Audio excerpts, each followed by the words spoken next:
Friends, இன்றைக்கி நம்ம மீன் 65 பார்க்க போகிறோம். பாருங்கள், மீன் முட்டையோட வெள்ளைக்கரை ஊற்றுங்க, மீனை போடுங்க, இஞ்சி பூண்டு பேஸ்ட் போடுங்க, வீட்டு மிளகாத்தூள் ஒரு ஸ்பூன் தேவையானாலும் போடுங்க, காஞ்ச மிளகா பொடி எவ்வளோ தேவையோ அவ்வளோ போடுங்க, அரிசி மாவு போடுங்க, அந்த கிறிஸ்பினஸ்க்கு மஞ்சத்தூள் போடுங்க, அப்புறம் தயிர், அப்புறம் உப்பு நல்லா பிசைஞ்சு வச்சுருங்க, கருவேப்பிலை போட்டு வச்சுருங்க, லெமன் ஜூஸை புழிஞ்சு ஊற்றிடுங்க.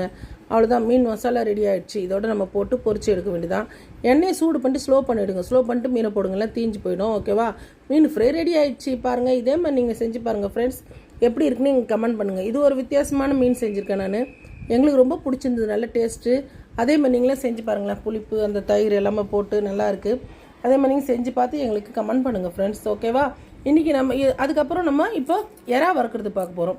எறாவை நல்லா தண்ணியில் கழுவி போட்டுக்குங்க. ஆஞ்சி சுத்தம் பண்ணது கழுவி போட்டு அதுக்கு தேவையான மசாலா போடலாம். போட்டு நம்ம எப்படி இப்போ உப்பு, காஞ்ச மிளகாத்தூள், இஞ்சி பூண்டு பேஸ்ட்டு, மஞ்சத்தூள், வீட்டு மிளகாத்தூள் எல்லாத்தையும் போட்டு லெமன் புழிஞ்சு ஊற்றிடுங்க. அதுக்கப்புறம் தோசைக்கல்ல எண்ணெயை ஊற்றிட்டு இந்த எறாவை போட்டு நல்லா பொரிச்சு எடுத்துருங்க. சரிங்களா? இந்த எறாவை நம்ம சும்மா அப்படியும் சாப்பிட்லாம். நான் பிரியாணியில் போட்டிருக்கேன் இந்த எறாவை பொரிச்சிட்டு.